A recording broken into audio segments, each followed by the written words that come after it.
One of the biggest movies of 2023 is the Super Mario's Brother movie. It just recently was released after smashing the box office onto Peacock, and now all three of us have seen it. We are about to talk about what is either a wonderful family-friendly adventure movie or a really stupid one made for babies. This is Last Page. Woohoo!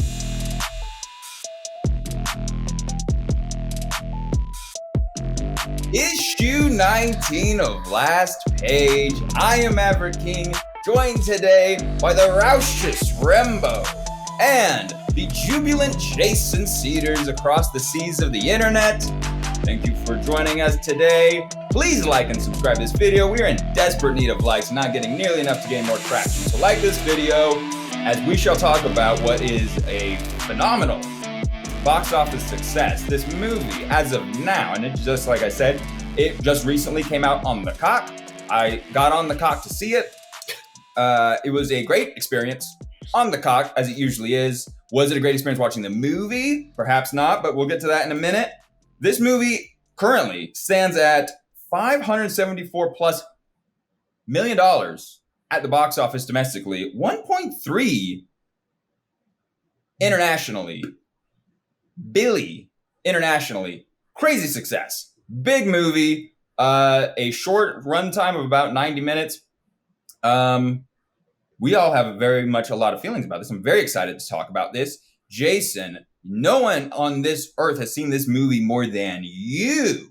You have seen this movie on repeat. Yes, as you have mentioned in the past, you have a 3-year-old daughter, but I suspect even if you didn't have a 3-year-old daughter, that you probably have watched this movie just as many times as you would have. So, Jason, kick us off. Your feelings and thoughts about the Super Mario's Brother movie, the 2023 edition, not the Bob Hoskins one from so long ago. Yeah, we don't talk about that version.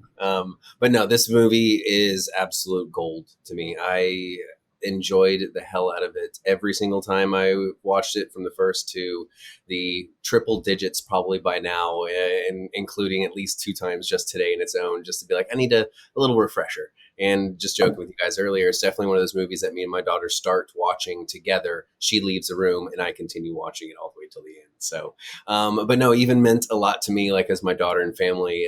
It was the first movie we went to take her to at the theaters. You know, we waited a couple days after the opening weekend and then saw it during that week. And like one of the only few people in the theater, and my daughter just having the time of her life, and like having the time of her life with her with this movie. It's like cemented its part in our family and her childhood forever.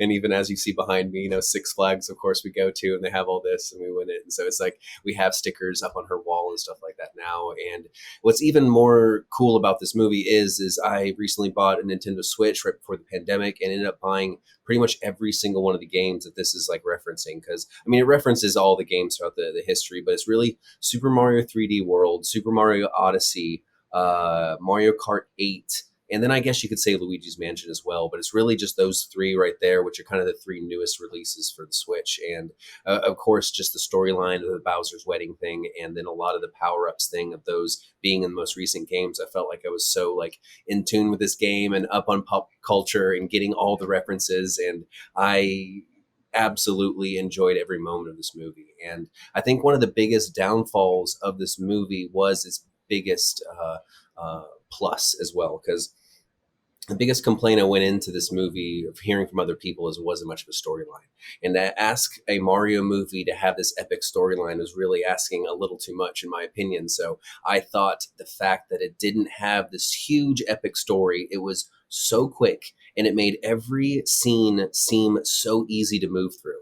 This is, like you said, a 90-minute movie. Every scene, you just kind of get in, get out, you're on to the next one. And it kind of just jumps from one epic scene to the next. And so I can't really wait to hear about what your guys' kind of favorite scenes in this, because it's dusted all throughout it. But I can't wait to really talk about this movie and how much more I can harp on the goodness of it. It took you guys so long to see. We wanted to talk about this for so long. So let's get at it.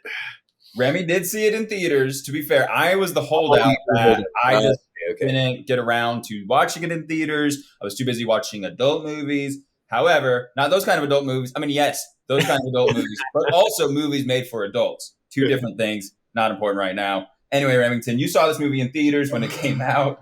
I just saw it on the cock. Please let everyone know what you felt about the movie. You seem to be seeing a lot on the cock these days. Listen, a lot of cock. When in doubt, in the vision these days. When in doubt, go on the cock. That should be their tagline. When in doubt, cock it out. It should not at all. Cock it out, which is the Peacock Network. In case you weren't aware, the Peacock Network, NBC Universal Streaming. That is what it is referred to as on the street. Anyway, I saw this movie in theaters the weekend it came out, I believe. And while I now have seen 3 cartoons in theaters. No, 4, including Spider-Verse. I think 4 cartoons in theaters this year. I just saw TMNT. I saw this movie. I saw Across the Spider-Verse, and I saw Puss in Boots. Wasn't that last year? Well, I saw it this year. Ah. I think it came out like Christmas-ish time, but I saw that in theaters this year. So I'm into 4 cartoons in theaters this year. And I don't know if I wouldn't put it at the bottom, but it would be close. It's basically TMNT and this movie could basically be one and the same, because it's basically what it felt like was just a regular cutscene from each of these video games with no additional character or story depth. So going into the movie, I was really trying to be optimistic and wanting to be like, to not necessarily have super high expectations, but being like, oh, I hope it's fun. I hope Chris Pratt does a good job. I figured Jack Black would be the best part of this movie, and he is. But I just felt like by the end of the movie, I was like, I would have rather just had gone and played these games than actually watch this. Because I felt like it's just that moment right before, it felt like you're constantly in the moment right before you watch the cutscene right before you take over and actually play the game, which is a good thing to a certain degree. But I just constantly kind of had that feeling of like nothing more came out of what I could have already just seen watching a cutscene on YouTube. Yeah, this movie sucks. Jason, I'm sorry. I'm sorry because I feel bad. I feel you love this movie so much. You have talked about how much you love this movie. You've seen this movie so many times. It's important to you. It's important to your daughter. So I say this not lightly. I don't want to be mean. Is it maybe because of restriction out on Toad? Did you perhaps disrespect Tom Cruise in Mission Impossible so much that I just have been simmering on that for a while? And is this my opportunity to bring back my wrath upon you? No. That'd be ridiculous. I am not. No. Betty.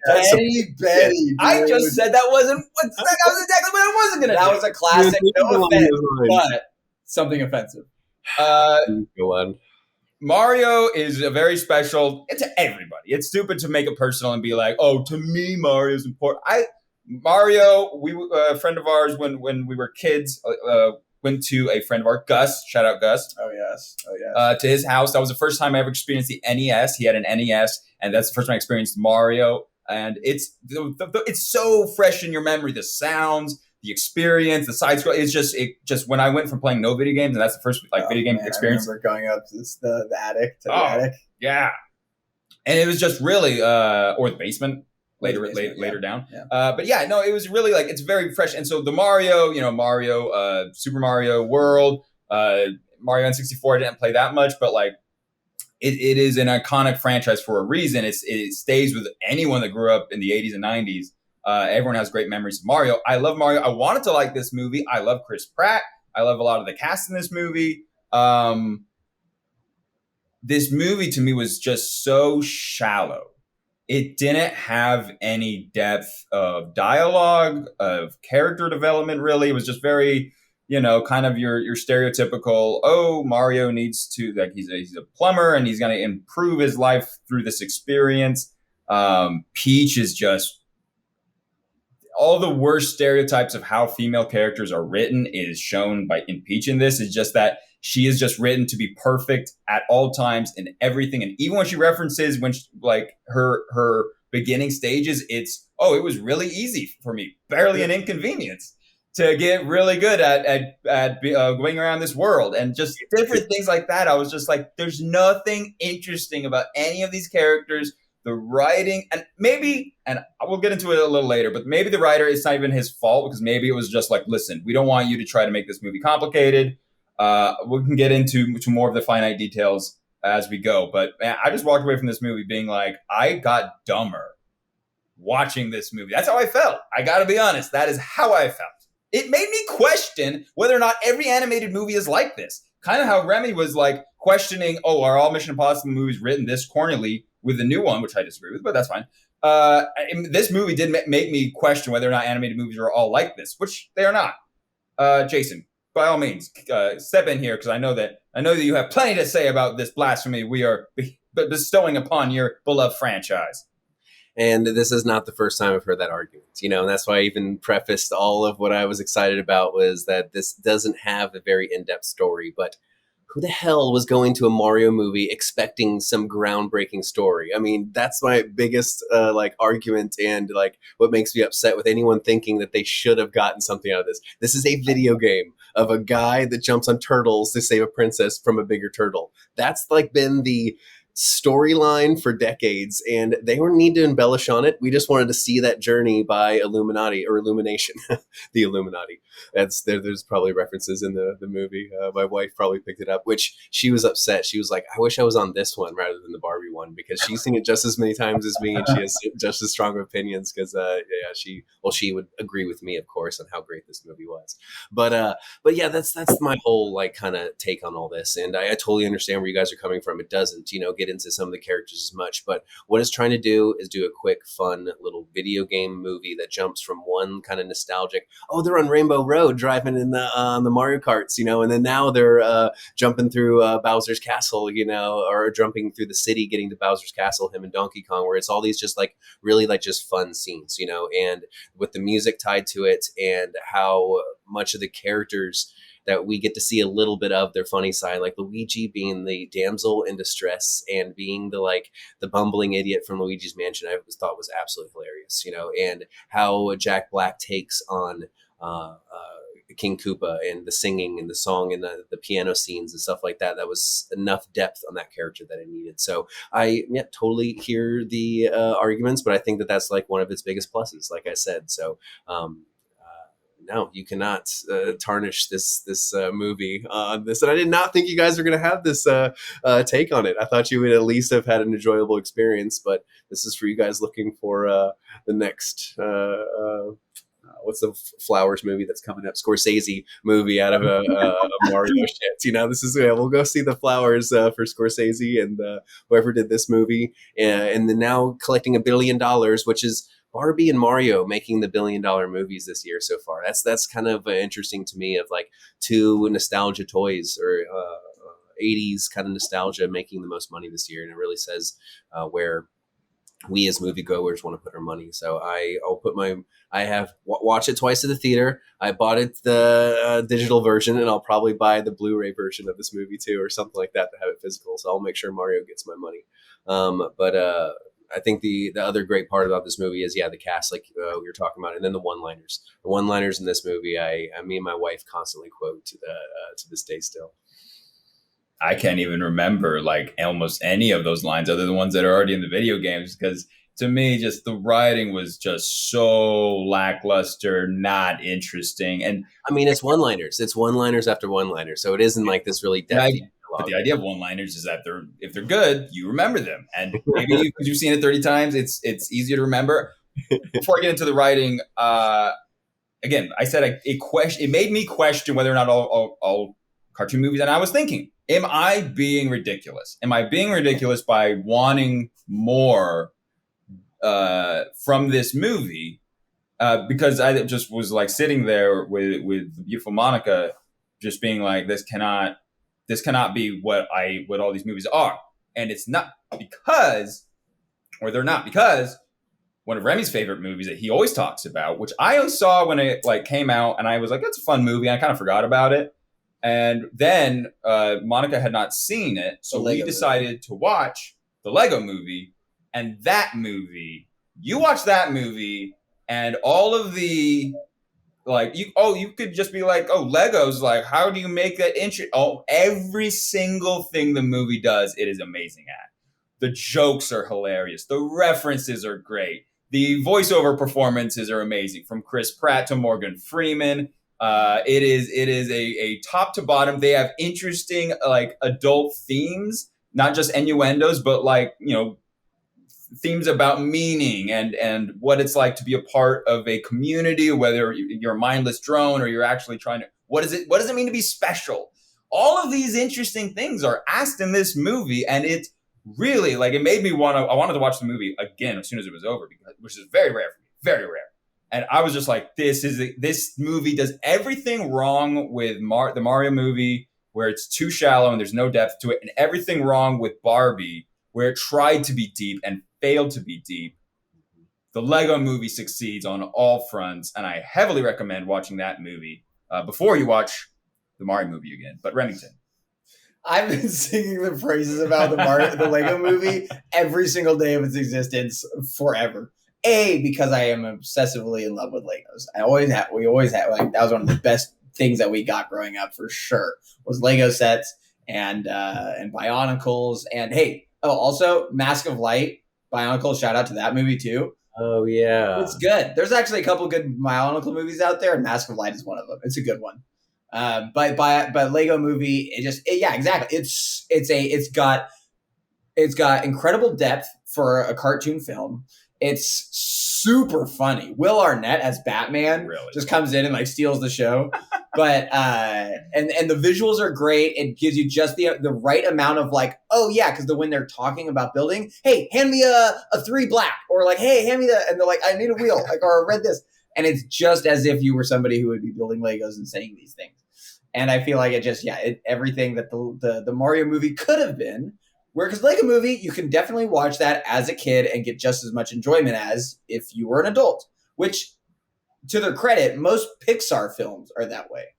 Most Pixar films, or like Encanto.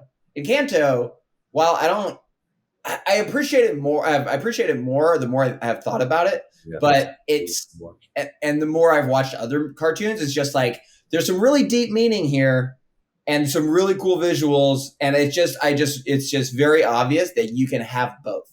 You can have all the kid stuff and still make it watchable for adults and have it meaningful for both parties. And I feel like that's really where the Mario movie missed out, whereas just like, fuck it, we're not going to try at all. We're just going to have the one-liners and just the visuals to be like, oh, that's from that. Oh, that's from that. Oh, that's from that. And it just felt like, damn, this could have been done better. Like, it just really, I'm not expecting it to be perfect, but I definitely felt like it could have been done better. There are things I like in it. Like, it's fun to watch the cart scene, and it's fun. I like seeing Bowser in his white pimp suit from Mario Odyssey. I like that. That was cool. And I like Jack Black. I think Jack Black is the best part of that movie. I think he's just kind of gets to, basically be himself, be like whatever. I don't think they gave him too much direction here. I mean, maybe they did, but the multiple directors that had to direct this film, which is a red flag from the start. If your movie has 2 directors, that's a red flag. But Jack Black is great, and I mean, I think we all know the best scene, his best part of this entire movie is Peaches. Peaches. I mean, him going hard in the paint in that is the funniest part of the movie. It's just because he's going so hard in this ridiculously basic, simple like song. But yeah, Jason, by all means, step in here. You don't have to necessarily respond to us, but just talk about, I mean, the beginning of the movie. We can start with that.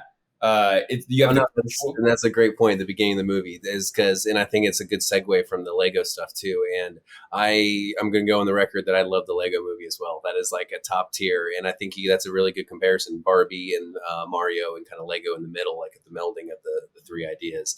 And it's interesting you brought up the Lego kind of real world, from the beginning of the Mario being the real world, how Lego dealt with the real world. And I thought that was so cool about this game or this movie is how they made the game feel like the real world. You know, there wasn't this weird transition how it is to kind of Lego movie where, Lord Business being, the dad, and that being Will Ferrell as a human adult. It's like that was kind of a funny transition. I was wondering how they were going to do the Mario movie with the real world kind of stuff. So it was interesting how same animation style that it's just a drain pipe they're finding in New York that goes to a very similar looking world with Princess being a human kind of in it. Where it's funny though at the end when this giant monkey and these toad like people are coming out that no one is kind of freaking out about this. That there's these mushroom people like running around New York now. And it's like, I'm just taking pictures with them from the front page. I mean, it's you're absolutely right with a lot of stuff we've been talking about this movie. And I think that's why I absolutely love this and I have it on playing constantly is the nostalgia factor. And if you weren't really about that, where it was every scene, I'm looking in the background at the pizza joint where it's like, ooh, that's Punch Out Pizza. Oh, that's a reference to the Punch Out game on NES. And oh, there's what's the shooting one? Duck Hunter. Yeah. There's Duck Hunter like pictures in the background. Or when Mario's finished arguing with his parents, he's inside his room playing NES, and which I mean that room, that whole scene right there was so fun about how them putting some lore to it, like why they wear the white gloves and the Super Mario Brothers with the yellow capes, that was them acting for their commercial. They tried to put some reason why these plumbers are wearing red and green shirts with overalls and white gloves, that was their commercial attire that they kind of went to save Brooklyn. And I mean, just another thing, the woman on the news reports saying we need someone to save Brooklyn, that's the mayor of the city in Mario Odyssey, of Metro City. It's like there's just constantly all these like little references and the use of the super power-ups and like the cat fight scene, where he goes into Cat Mario to fight Donkey Kong, which is, I mean, Donkey Kong is probably the best part of this movie, the whole Kong world and them driving up into it and the fight scene, things like that, where we got this like melding of the different worlds of NES games, the Super Nintendo games are attached, and it's like in the beginning where they were in the Mushroom Kingdom when all the mushrooms are talking about Bowser finding the star, and coming across their little world that looked like the world select screen from Super Mario Brothers World 3 or kind of any of those, where it was just constantly little references after the other, which you guys not liking that as much and just being like, oh, that's what you're kind of banking off of, and then the wahoos and the it's a me, it was one of those lines being said in every other scene, but I loved it. I was cheering every single time one of those happened, and is it my shorts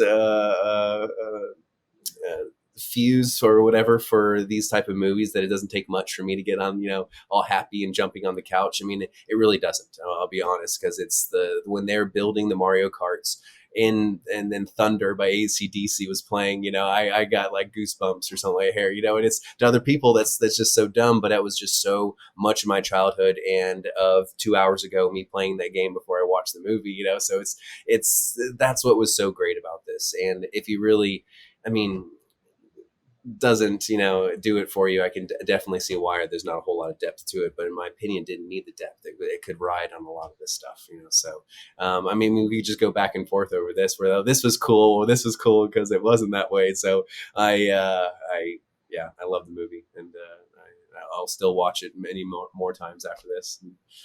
Yeah, the nostalgia has become a pejorative in my opinion, and that is what Hollywood, Disney, in this case, Universal, and teamed up with Nintendo have relied on greatly, is just here's characters or products or people that you remember.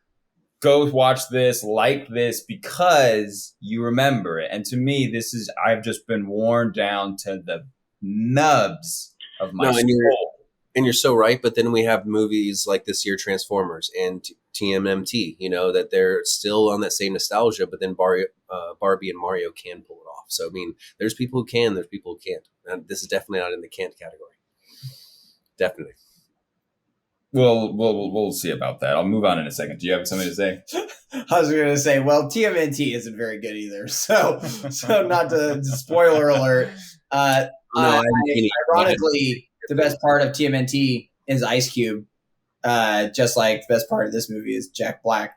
Ice Cube is fun, but that movie again has like, I mean, it's written and directed by Seth fucking Rogen, so like it's literally just jokes on jokes and jokes and jokes and jokes the whole time. Some of them are funny, some are not, but then it tries to have these like serious moments and then immediately just dies. This movie didn't even try to have any serious moments. It's literally just like, which I mean, I guess is kind of a Nintendo-y thing, right? In any Mario game or product ever, is there any sort of like, all right, guys, let's be serious for a moment? No. Like, there's no storyline where Peach dies or Luigi dies. Honestly, like actually making a wedding out of it, and rather than just Bowser stealing Peach and like taking her to some castle and that being it. It's like do expletives with her, implied expletives. Hold hands really hard.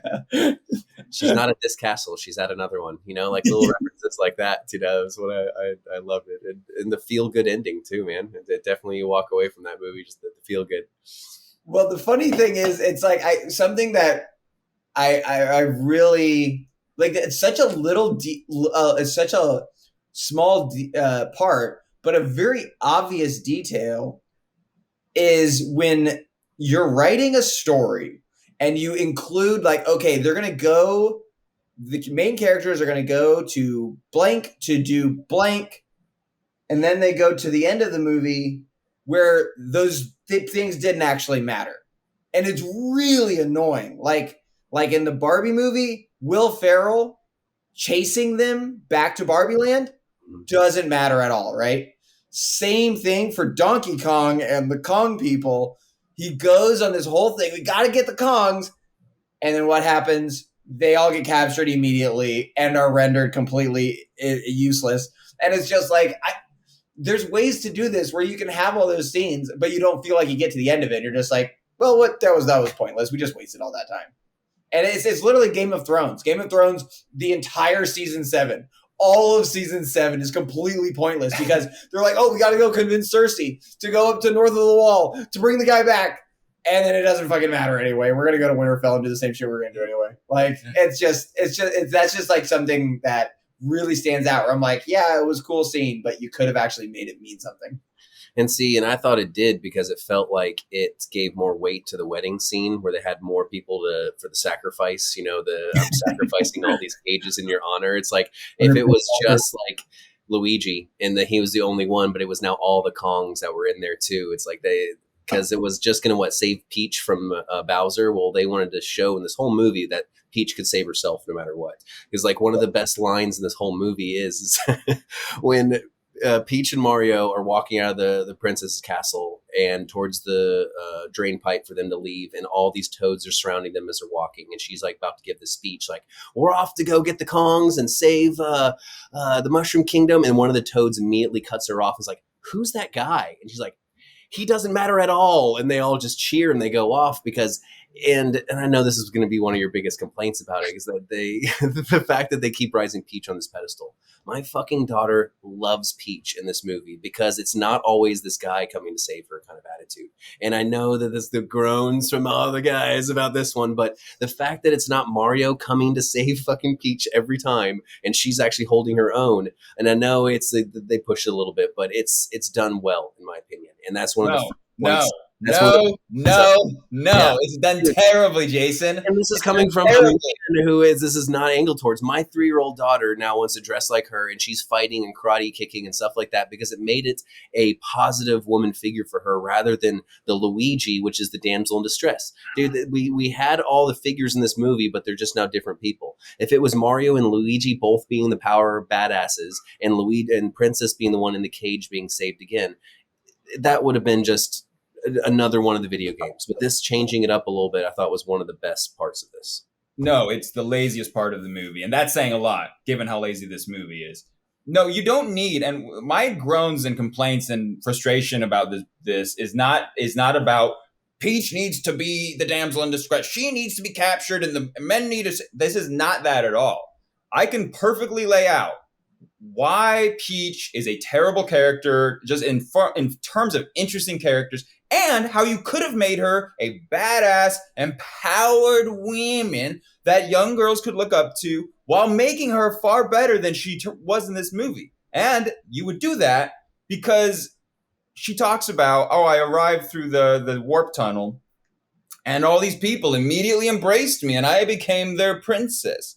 And then everything, when she's doing the little obstacle course with Mario, and then Mario fails at it a lot. And then she's like, oh, well, I failed at it too. Oh, no, you didn't. Oh, you're right, I didn't. And she saves herself every time. That is piss poor bullshit.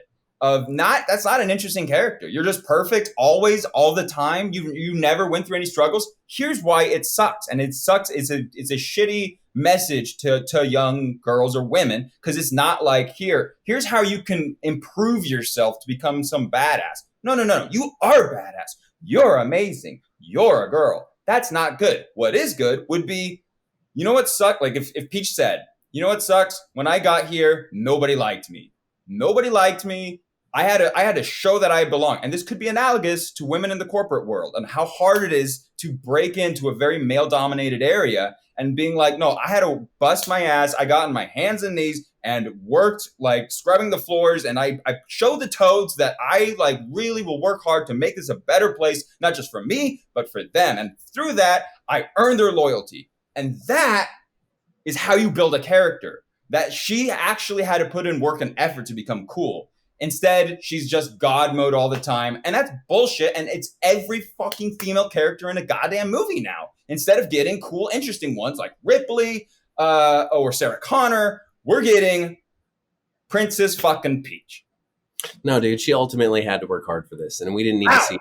And she definitely says it throughout there, how she wasn't just given this sort of things. That she, what did she do? She had to do the obstacle course probably just as many times as he did. She said it was easy. When she was a kid, dude, we probably didn't see this montage of her. No, Jason. What they showed us says is they made me her princess. She didn't. They was like, I earned this stuff, and how she talks to them, how they talk to her. It's not this like ruling class and degrading the toads. You can tell that she's earned their trust, and not some fucking figure that they all of a sudden put up on some pedestal. They didn't show any difficulty of her life. Her life was never shown to be difficult at any point in this movie. We probably did. Baby Peach probably had some. You're fan-fictioning the backstory of this to make it better. It sucks. And you're doing the opposite. You're making up stuff that never. I'm making up stuff that would have made it way better. You cannot tell me that what I just said would not have made the movie better if it showed that she had to struggle to get good. I felt like she did show the struggle. The fact that she rides this motorcycle through the city so badassly she didn't learn that in one day. She had to have trained. Really easy. Really easy. You know what? Jason, how about this struggle? We get to see the struggle of Mario. We don't need to see the struggle of Peach at the same time. We don't need to see the struggle of the perfect character in this movie. The best scenes in this movie is when Mario and Luigi are just fumbling through shit and they get better at it. Like the scene in the beginning when them with the dog, the devil hound, and then stuck in the bathroom, things like that, and then bumbling them way through this fight scene. It's like, I don't need to see Peach also bumbling her way through life. Why don't we have a badass character already is showing that she's been through all this, and these two are the guys that are having to show at the very end when they get the superstar. They feel like they earned that. It's I didn't need to see Peach earn it too. I can't wait to play Mario Kart when your daughter's like 4 and can play Mario Kart. I can't wait to crush her and just be like, what, you're not good right away like Peach? Oh, dude, she's already training right now. She's in my lap playing Mario Kart, and we're Peach every single time. I think it's right around 8 years old when kids can kick my ass in video games. So I've got at least another few years to beat her before she'll get over on me. Anyway, going on too much. Remy, we'll just talk about the characters, Mario, Peach. How did you feel about the representations in this? Toad. I really feel like we're missing a scene with Peach where she like shows up and has to like make everybody sandwiches, and then she like struggles to parallel park. She's trying to park her cart, but she just can't. Where's the backup cam? Okay, I'm done. There's no winning, you guys. Oh, no! Started this with mentality. I can never change you. No, jokes. No. That is not funny. I just want to say that my girlfriend, the lovely Tony, is an excellent parallel parker. She's actually very good at it. So some of my best friends are female parallel parkers. Yes. God. Anyway, on a serious note, I think it started. I started out semi hopeful, like the angle of them just being New Yorker plumbers, from like and just kind of trying to make it. I was like, that's fine. Like I don't mind that backstory, and I think that opening with the dog is fun. And then, but yeah, it's just again very super super basic.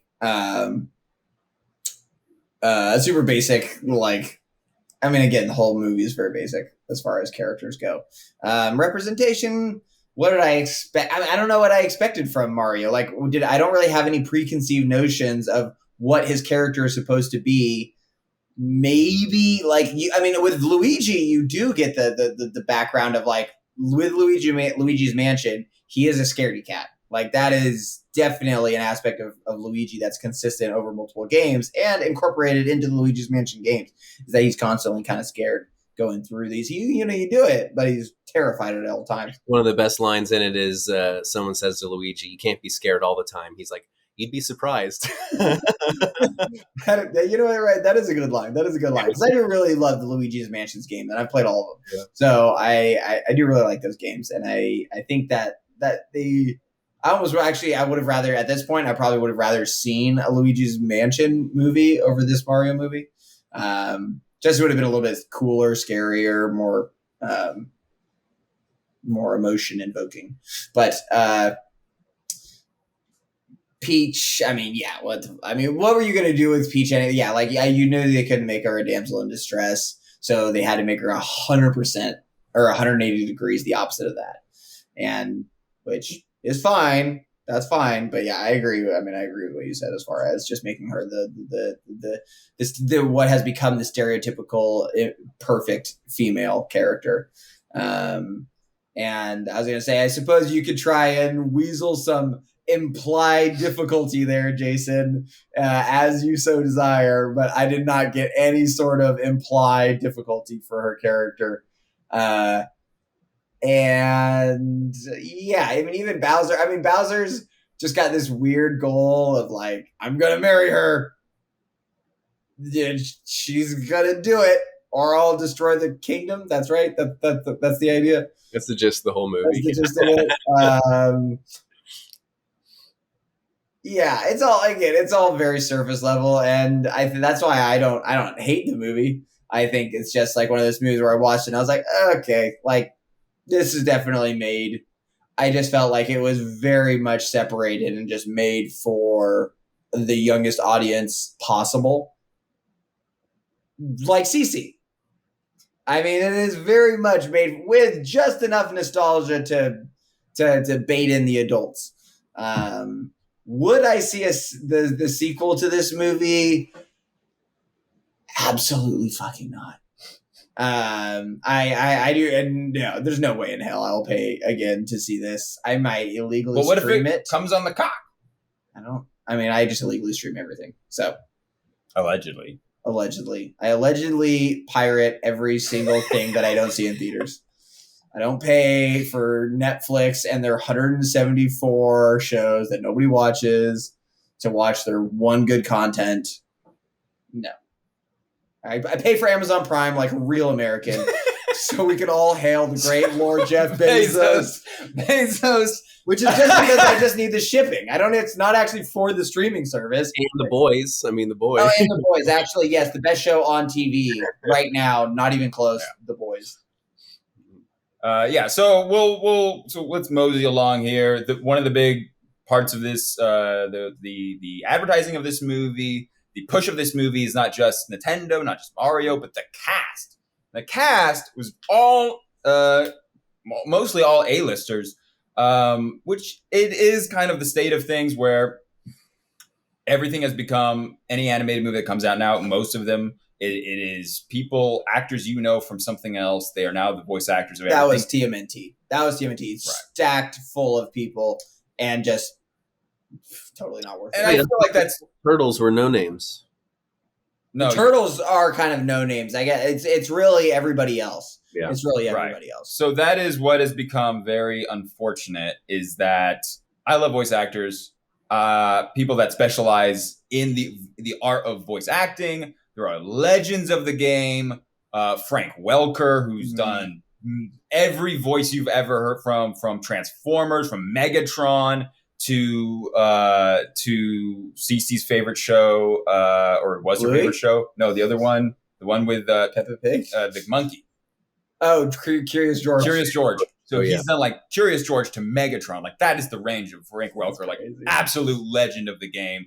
Jim Cummings. I mean, one of the most recognizable voice. Anytime you hear Jim Cummings, you're like, that's Jim Cummings' voice. He just has a very recognized. He's awesome. But these guys, I feel like if they were born later, we wouldn't know who they are, because those jobs that they got, they're so good at creating these characters.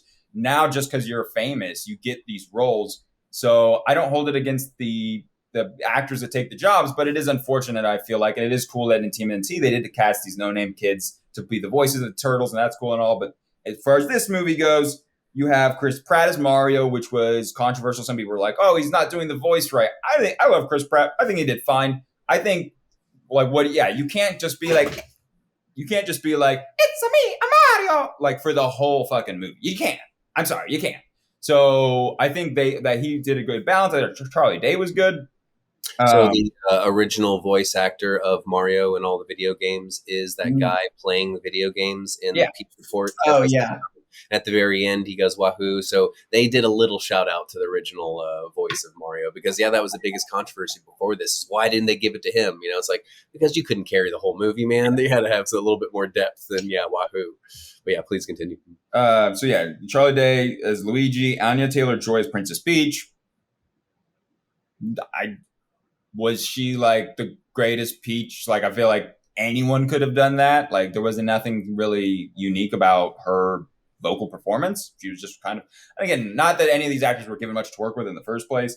Jack Black, obviously, as Bowser, brought it. Like, dude really enjoyed being maniacal and evil, but then also hitting Peaches. Just like how intense he gets into Peaches is like what made me laugh the hardest in this movie, is just because I feel like they just let him go, and it was so funny because it just seemed like it was almost like a challenge. Yeah. Like and then challenge. Like, here's like a goofy song. Be as passionate about this song as you possibly can. And it ends with the Koopa interrupting him and telling him some update about Mario. And he comes, "Come, jam with me." And they sit on the piano together and they dun dun dun dun dun dun. And then the classic one. It's like, so much of Jack Black integrating his musical side to this movie is. I mean, he does that with every one of his characters, I feel like now, but it definitely hit it on this one. Those are the main ones. And then Sebastian Maniscalco was apparently one of the voice actors. John DiMaggio, which is a legendary voice actor, was in this. Dude, Kegel, Mike, and Key, his Toad, man. Right. So, yes, thank you. I forgot. Do you know, Jason? Was his voice modulated in this movie at all? Yeah, it had to be. Like had to be, because I was just like, either that's a freakish level of talent that I have not seen, and he is already like an incredibly talented person. But I was just like, that cannot be his like Toad voice. That has to be like computer synthesized to an extent. Yeah, I would have thought so too. Because definitely, there's some like when he's screaming or something like that. It's like, no, don't eat that mushroom, and how like high pitched it is. Like you can hear Key in it, but it's like, ooh, that's not all the way him. Yeah, so I bet you some little auto tuning. Did you have a? As I say, it's like one of those things where it feels like we just got to that point where you have to have the super stack cast. And for reference, since we're not actually gonna review TMNT, I'll just sneak my TMNT thoughts into this, or not thoughts, but just for reference. TMNT has Jackie Chan, Seth Rogen, John Cena, Ice Cube, Post Malone, Paul Rudd, Rose Byrne, Giancarlo Esposito, Maya Rudolph, Hannibal Buress, James Marsden, and some dude named Steve Blum. Steve Blum? I don't know. That's a legendary voice actor. Oh, sorry. Well, there we go. Okay. God damn! I knew he was somewhat. They took our job. So yeah, it is a kind of it's like almost a dime a dozen. But the thing is, especially because of those characters, I actually, you know what I'll say? The characters who voice everybody in this movie, I think are better in the spotlight better put in the spotlight than TMNT, because it's like there's half of those names I just named, like you wouldn't even know. You wouldn't even know they were in the movie because they're just some random side character and they don't sound anything like themselves. So it's like you really could have gotten anybody random to play them, but it's just cartoon movies have gotten to a point, animated films have gotten to a point where they just are stacking the IMDb. So that way, when you look at the list, oh my God, look at all these people that are in it. It looks like a Wes Anderson film. But like, it doesn't really matter who they are, which is kind of unfortunate because it's like clearly the directors don't really pull the best out of them. Except for Ice Cube, who is great in TMNT. I'll say that.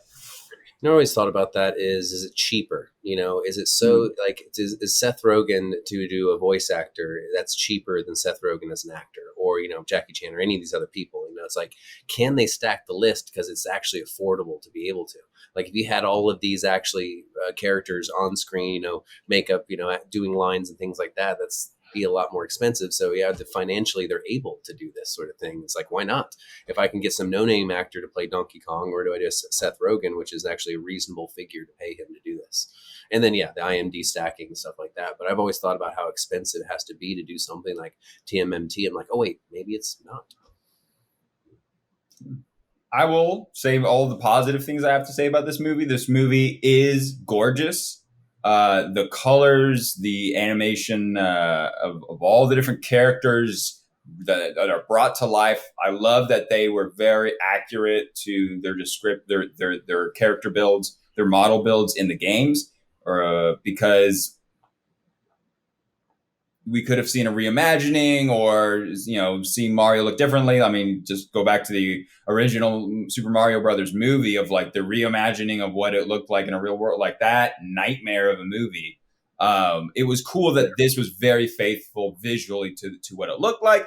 It looks incredible.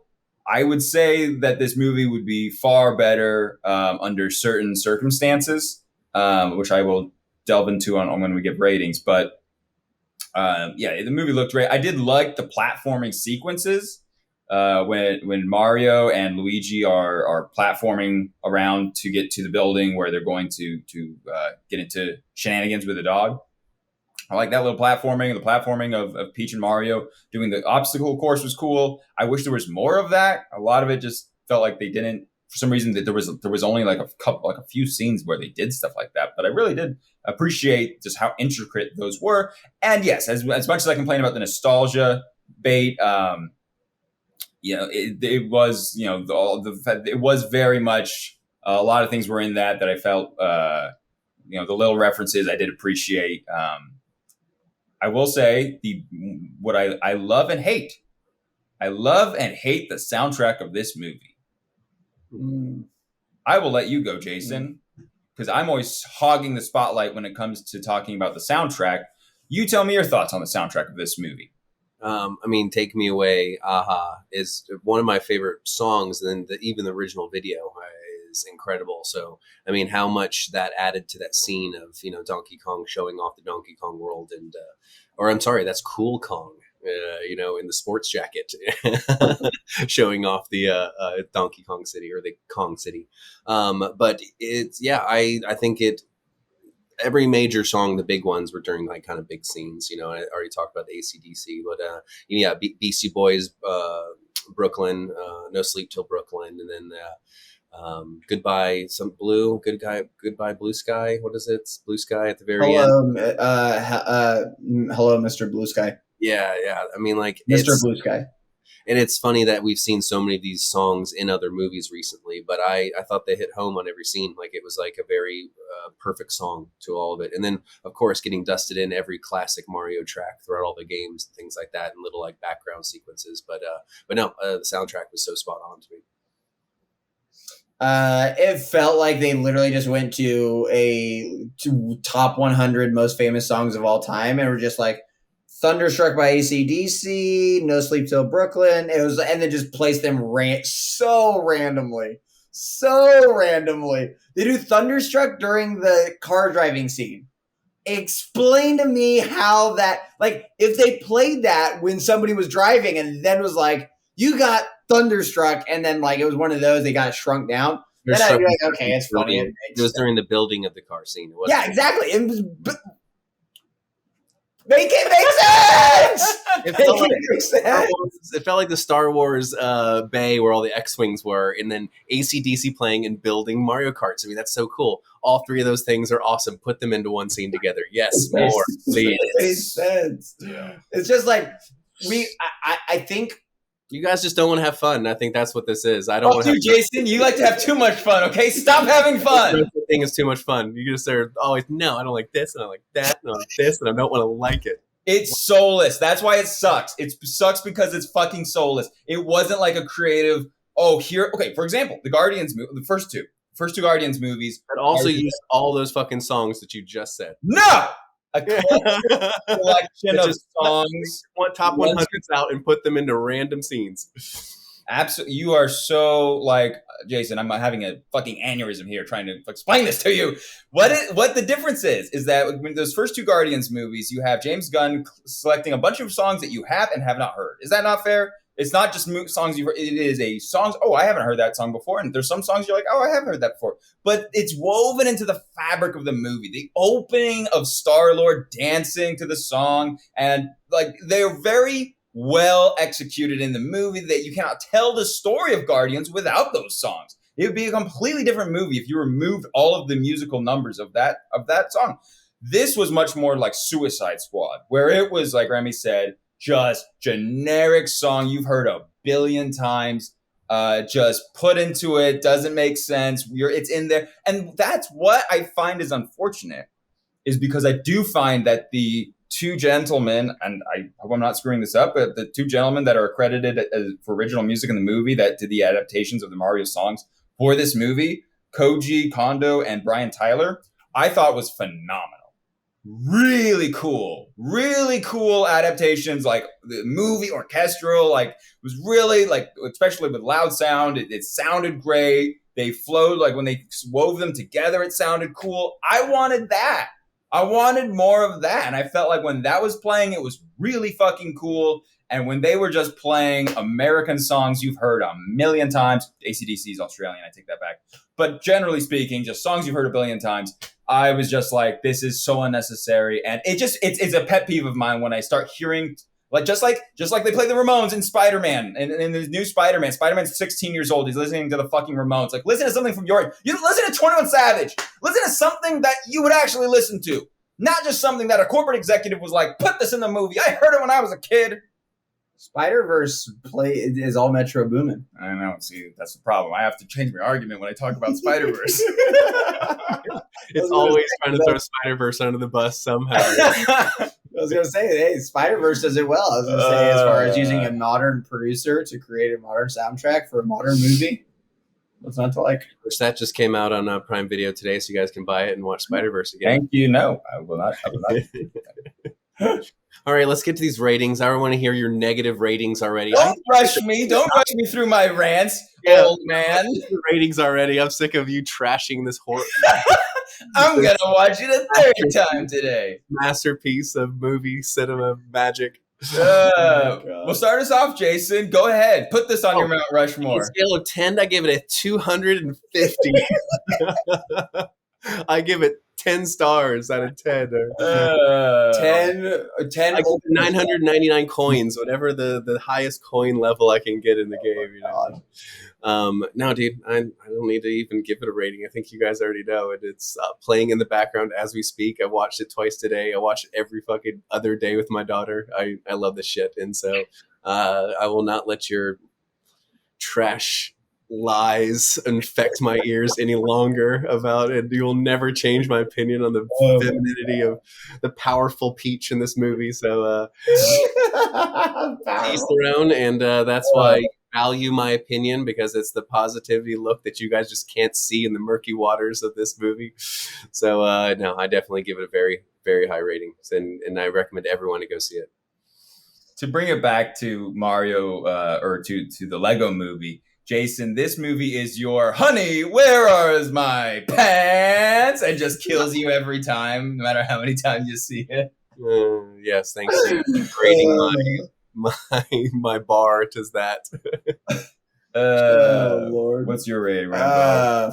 Fuck. I gave this, I gave 6.5 out of 10 to 2 movies now, to Barbie and to Spider-Verse.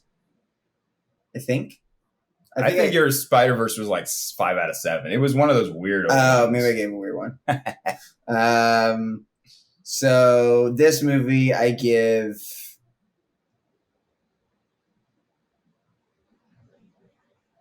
suspense builds. Drum roll. No.